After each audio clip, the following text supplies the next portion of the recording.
ওম নমো ভগবতে বাসুদেবায় নমঃ। জয় শ্রীকৃষ্ণ। রাধে রাধে। নমস্কার দর্শক বন্ধুরা, সাম্য মোটিভেশন চ্যানেলে আপনাদের সবাইকে আবারও একবার জানাই সুস্বাগতম।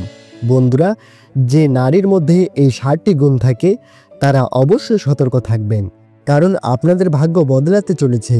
সংসারে দুর্ভাগ্য কেটে গিয়ে সৌভাগ্য আসতে চলেছে, তা অবশ্যই জানবেন। আপনার স্বামী জীবনে এত বেশি উন্নতি করবে তা আপনি কখনো কল্পনাও করতে পারবেন না, কারণ বন্ধুরা, মা লক্ষ্মী তার ঘর কখনো ছাড়েন না। আর হ্যাঁ বন্ধুরা, আজকে আমি আপনাদের সামনে এমনই একটি গুরুত্বপূর্ণ বিষয় নিয়ে ভিডিও নিয়ে এসেছি, যা আমাদের প্রতিটি সংসারের জন্য জানা খুবই গুরুত্বপূর্ণ এবং প্রয়োজনীয়। বন্ধুরা, আমাদের সংসারে, আমাদের পরিবারে প্রত্যেকটি মহিলা অর্থাৎ মা, বোন এবং স্ত্রী প্রত্যেকেই মা লক্ষ্মীর রূপে কাজ করে থাকেন। তাদের ব্যবহারের উপর সন্তুষ্ট হয়েই কিন্তু মা লক্ষ্মী সেই ঘরে বসবাস করেন, যে ঘরে এই গুণগুলি বর্তমান থাকে। তাই বন্ধুরা, আজকের এই ভিডিওটি খুবই গুরুত্বপূর্ণ হতে চলেছে। আপনারা অবশ্যই শেষ পর্যন্ত ভিডিওটি দেখতে থাকুন, এবং এই ভিডিওটি দেখে যদি আপনাদের ভালো লেগে থাকে তাহলে অনুগ্রহ করে একটি লাইক করবেন এবং কমেন্টে ভক্তি, ভালোবাসা ও শ্রদ্ধার সহিত জয় শ্রীকৃষ্ণ অবশ্যই লিখতে ভুলবেন না। বন্ধুরা, একটা ঘর যেখানে অর্থের কোনো অভাব নেই কিন্তু সেখানে শান্তি নেই, আবার একটা ঘর যেখানে আয় কম তবু হাসি খুশিতে ভরে আছে। কারণ ধন সম্পদ শুধু টাকাই আসে না, আসে সেই নারীর গুণে, যিনি সেই ঘরটাকে সত্যিকার অর্থে সংসার করে তোলেন। আজ আমি আপনাদের সামনে এমনই 7টি গুণের কথা বলবো। যদি একজন নারীর মধ্যে থাকে তাহলে শুধু টাকাই নয়, ঈশ্বরের আশীর্বাদে ভরে ওঠে হৃদয় আর সম্পর্ক। বন্ধুরা, বাস্তুশাস্ত্র ও ধর্মীয় দৃষ্টিকোণ থেকেও এই গুণগুলি অত্যন্ত গুরুত্বপূর্ণ। তাহলে চলুন বন্ধুরা, জেনে নেই সেই রহস্য যা মা লক্ষ্মীকে ঘরে ধরে রাখতে সাহায্য করে। বন্ধুরা, প্রথম যে গুণটির কথা আপনাদেরকে বলবো সেটি হলো ধৈর্য এবং সহনশীলতা।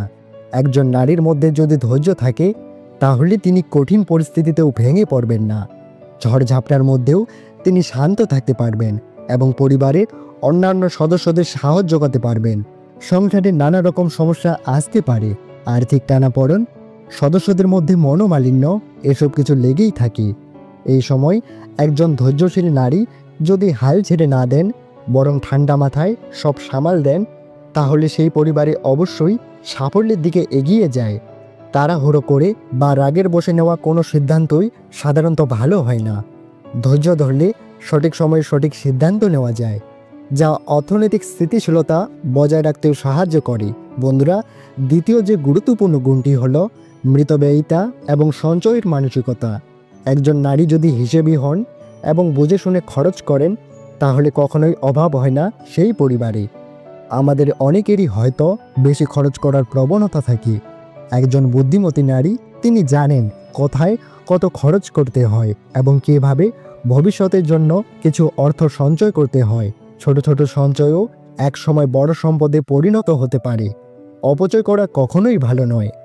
আর একজন মৃতব্যয়ী নারী সেই অপচয় রোধ করেন এবং পরিবারের আর্থিক ভিত্তি মজবুত করে থাকেন। তৃতীয় যে গুণটি একটি ঘরকে ধন সম্পদে ভরে তোলে তা হলো পরিষ্কার পরিচ্ছন্ন এবং সুসংগঠিত জীবনযাপন। যে বাড়িতে সবকিছু পরিপাটি করে রাখা হয়, গুছিয়ে রাখা হয়, সেখানে একটা ইতিবাচক শক্তি কাজ করে। বাস্তুশাস্ত্র অনুসারে পরিষ্কার ও পরিচ্ছন্ন ঘর ইতিবাচক শক্তিকে আকর্ষণ করে এবং নেতিবাচক শক্তিকে দূর করে দেয়। ঘরের পরিবেশ যদি সুন্দর ও পরিচ্ছন্ন থাকে তাহলে মনও ভালো থাকে এবং কাজেও মন লাগে। এর ফলে পরিবারের সকলের মধ্যে কর্মক্ষমতা বাড়ে এবং উন্নতি করার সুযোগ তৈরি হয়। অপরিষ্কার এবং অগোছালো ঘর শুধু দেখতেই খারাপ লাগে না, অনেক সময় রোগেরও কারণ হতে পারে, বরং বিভিন্ন জিনিস খুঁজে পেতেও অসুবিধা হয়, যা সময়ের অপচয় ঘটায়। একজন সুসংগঠিত নারী এই অপচয়কে রোধ করেন এবং সব কিছু সঠিকভাবে সঠিক পথে পরিচালিত করেন। বন্ধুরা, চতুর্থ এবং অত্যন্ত গুরুত্বপূর্ণ যে গুণটি তা হলো ধার্মিকতা এবং আধ্যাত্মিকতা। একজন নারী ঈশ্বরের প্রতি আস্থাশীল হন এবং নিয়মিত ধর্মীয় আচার অনুষ্ঠান পালন করেন। এর মাধ্যমে ঘরে এক পবিত্র ও ইতিবাচক পরিবেশ তৈরি হয়।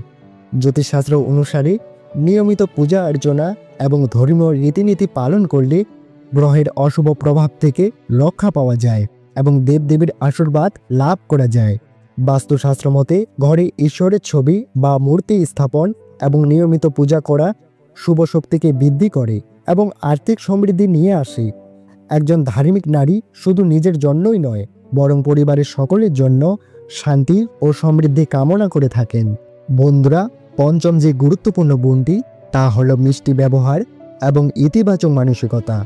একজন নারী যদি মিষ্টিভাষী হন এবং সবসময় ইতিবাচক চিন্তা করেন, তাহলে সেই পরিবারের পরিবেশ সবসময় আনন্দময় থাকে। কারণ তিক্ত কথা বা নেতিবাচক কথা শুধু অশান্তিকেই ডেকে আনে না, বরং অস্থিরতাও বাড়িয়ে দেয়। একজন ইতিবাচক মানসিকতার নারী কঠিন সময়েও আশার আলো দেখেন এবং পরিবারের সদস্যদের মনোবল ধরে রাখতে সাহায্য করেন।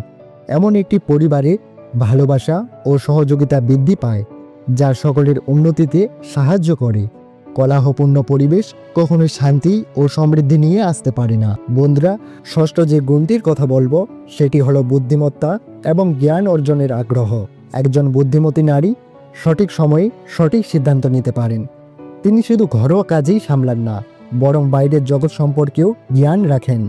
জ্ঞানের মাধ্যমে তিনি নতুন নতুন সুযোগ সম্পর্কে জানতে এবং তৈরি করতে পারেন এবং পরিবারের জন্য আরও ভালো কিছু করতে পারেন। নিজের জ্ঞান এবং বুদ্ধি দিয়ে তিনি পরিবারের সদস্যদের সঠিক পথেও পরিচালিত করেন। অর্থনৈতিক সিদ্ধান্ত গ্রহণের ক্ষেত্রেও একজন জ্ঞানী নারী অত্যন্ত গুরুত্বপূর্ণ ভূমিকা পালন করতে পারেন এবং অনেক ঝুঁকি এড়াতে সক্ষম হন। সপ্তম ও শেষ গুণটি একজন নারীর জীবনে সৌভাগ্য এবং শান্তি বয়ে আনে, তা হলো ক্ষমাশীলতা এবং সহানুভূতির মনোভাব।